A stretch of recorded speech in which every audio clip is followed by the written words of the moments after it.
The Bible and Archaeology, The Great Civilizations of the Past. Part 2, Egypt.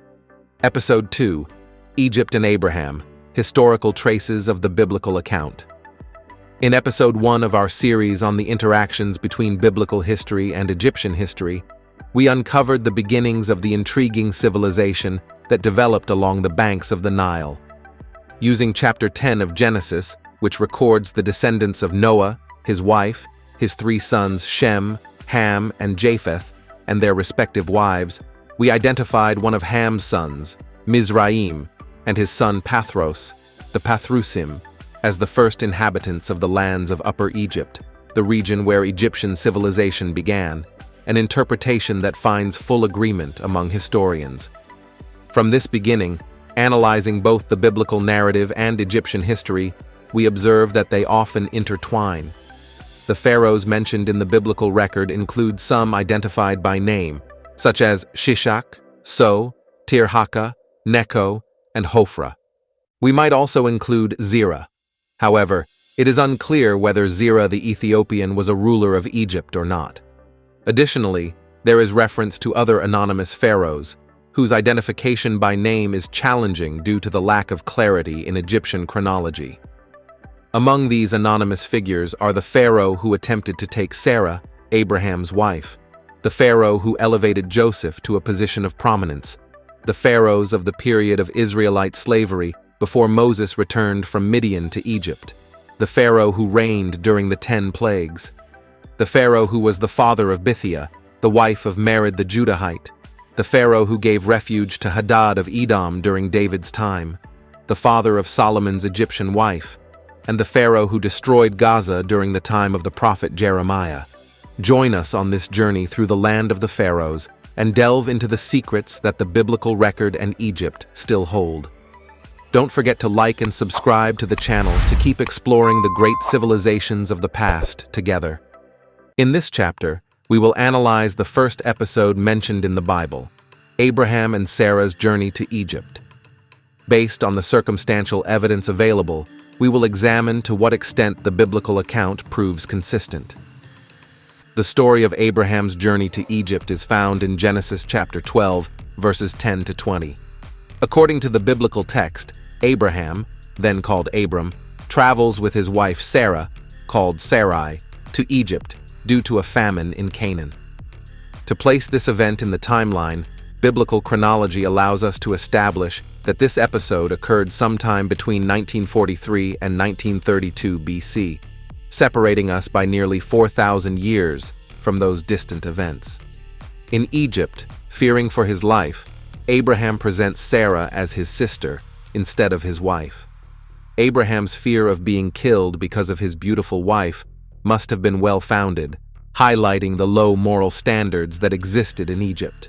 Presenting her as his sister could represent a diplomatic solution to avoid confrontation, a situation where Abram would have little chance of prevailing. This results in Pharaoh taking Sarah into his household, but plagues strike Egypt because of this act. Pharaoh discovers the truth, returns Sarah to Abraham, and allows him to leave Egypt with wealth. Did all of this really happen? Is it a historical fact or mere legend? Does this account fit the historical cultural context of the time? The visit of Abram and Sarai to Egypt should coincide with the 12th dynasty of Egypt, one of the most notable of the Middle Kingdom, dated approximately between the years 1985 BC and 1773 BC. This dynasty is known for its political stability, significant advancements in administration, and cultural flourishing.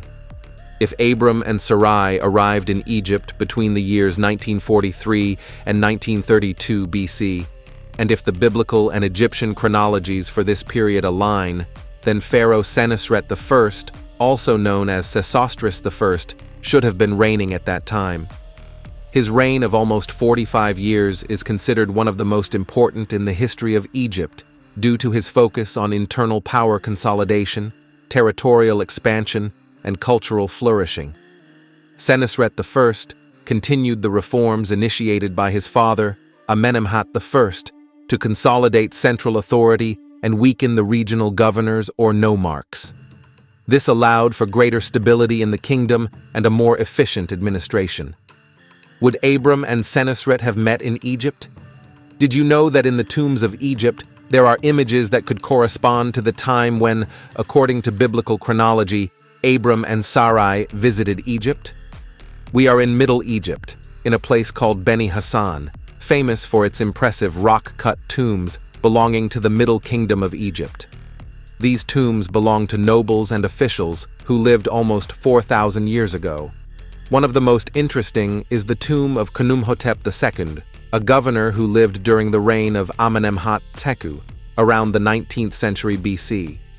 On the walls of this tomb, there is a relief that has captured the attention of archaeologists and historians for decades. It depicts a group of foreigners, known in Egyptian texts as Amu. These foreigners were Semites, coming from Canaan or other regions of the Levant. In this relief, we see a caravan of about 37 individuals. Men, women, and children are depicted in detail, carrying their possessions such as bows, spears, and pack animals, mainly donkeys. They wear clothing with colorful striped geometric patterns, very different from typical Egyptian attire. Their physical appearance is also notable. The men have short beards and long hair, while the women wear long dresses and simple headdresses. Among them, a leader named Abisha is mentioned, a Semitic name that reinforces their foreign origin. The inscription indicates that this group is arriving in Egypt, probably for commercial or diplomatic purposes. The name Abisha has Semitic roots and can be related to the Hebrew Abishai, Avishai, or Abishai, meaning possibly father is, exists. In the Bible, the most prominent character with a similar name is Abishai, a nephew of King David and a brave warrior mentioned in several episodes of the Old Testament. Now, if we look at the biblical chronology, we find something fascinating.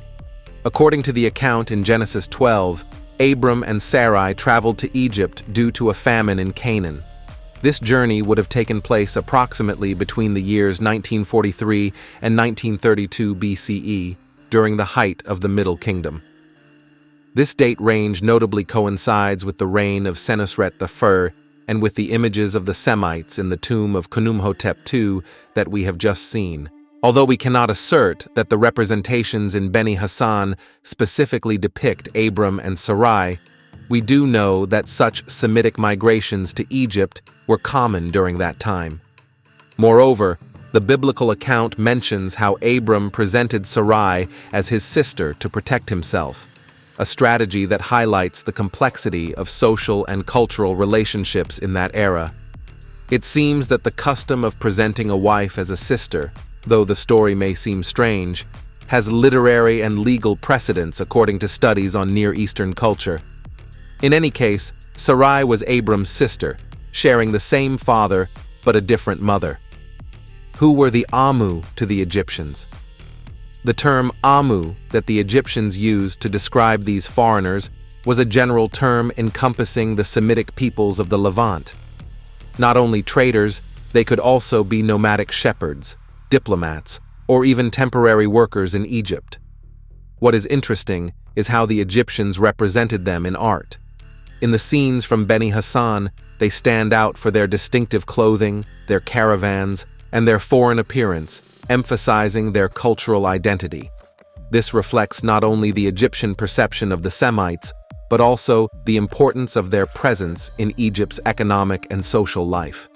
The most fascinating aspect of these representations and Egyptian texts is how they open a window to a world of complex cultural interactions, where trade, social, and diplomatic networks shaped the history of the region.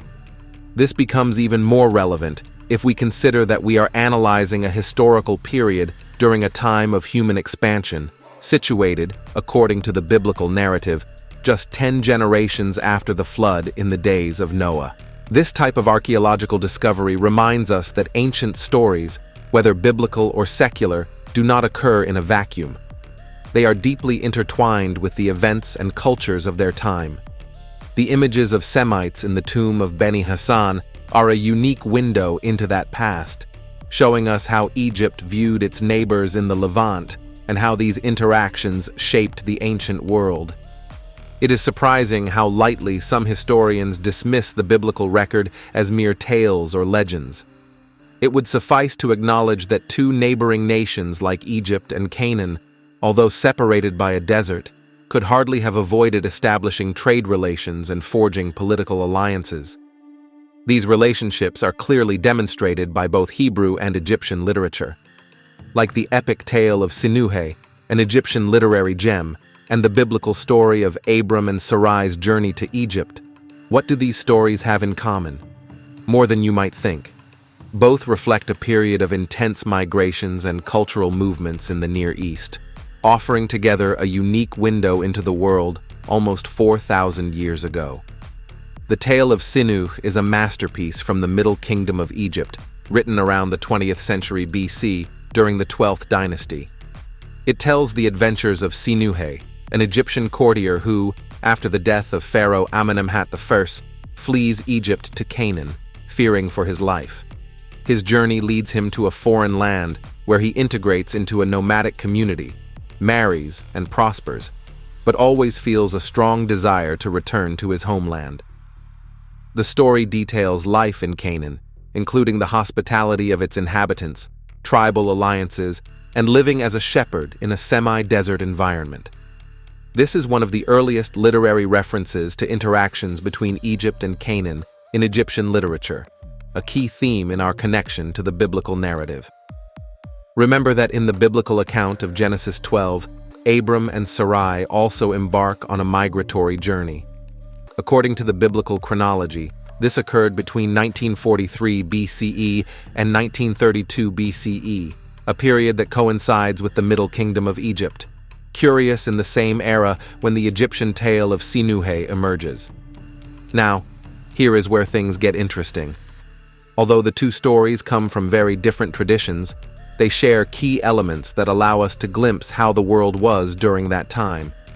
Both Sinuhe and Abram migrate due to crisis situations.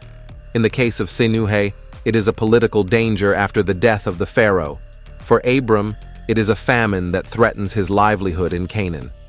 This reflects that migrations at this time were a common response to adverse circumstances. Sinuhe flees to Canaan, where he is welcomed by a local leader who treats him with hospitality and offers him a position of privilege. Abram, on the other hand, finds refuge in Egypt, where he establishes relationships with the pharaoh. Both stories highlight the importance of ties between Egypt and the peoples of the Levant. In Canaan, Sinuhe becomes involved in a duel with a local rival, a way to resolve conflicts that was common in that region. Meanwhile, Abram, by declaring that Sarai is his sister, avoids a direct conflict with the Egyptians, suggesting a strategy for managing complex relations in foreign lands. Sinuhe, despite his success in Canaan, yearns to return to Egypt, his homeland. This sense of nostalgia and belonging is a constant in migration stories, and although it is not explicitly mentioned in the account of Abram, his return to Canaan reflects the importance of the promised land in the biblical narrative. In conclusion, ancient stories offer a fascinating window into the dynamics of the civilizations that shaped the world we know today. By analyzing the tale of Sinuhe, the relief of the Beni Hassan tomb, and the biblical story of Abram and Sarai's journey to Egypt, a picture emerges, a rich and coherent panorama that supports the biblical narrative as a significant historical record, beyond its religious dimension. The relief of Beni Hassan shows caravans of Semitic peoples entering Egypt, with their distinctive clothing, offerings, and appearance. These details, dated to the time of Pharaoh Senusret, reveal a cultural, commercial, and possibly migratory exchange that was not only common but essential in the region. On the other hand, the tale of Sinuhe, which tells of the voluntary exile of an Egyptian official in Canaan, describes a world where migrations for political, economic, or personal reasons were habitual. The details of this work, such as hospitality, conflicts over resources, and the return to the Egyptian homeland, reflect a socio-cultural environment in which Egypt and Canaan maintained constant ties, despite the desert separating them. Now, When we transfer this historical and literary framework to the biblical story of Abram and Sarai, we observe a remarkable coherence. The Bible describes how Abram, faced with a severe famine in Canaan, sought refuge in Egypt, a land rich in resources thanks to the Nile. This episode is not an isolated event, but fits perfectly into the migratory pattern of the time, where families, in times of need, crossed borders to secure their livelihood. This analysis invites us to reconsider how we perceive biblical stories. Instead of dismissing them as mere myths, we can see them as narratives that, though conveyed within a spiritual framework, contain layers of real history. They speak of migrations, international relations, and the resilience of people in a changing world. And this is just the beginning. In the next episode, we will explore the biblical story of Joseph, a young man sold as a slave who went on to become a high official in Egypt. We will analyze how this story not only coincides with documented Egyptian customs and practices, but also surprising archaeological findings, revealing a significant depth of history. If you enjoyed this video, don't forget to like and subscribe to the channel to not miss the next episode, where we will delve even deeper into the historical and archaeological connections of the biblical stories. See you soon.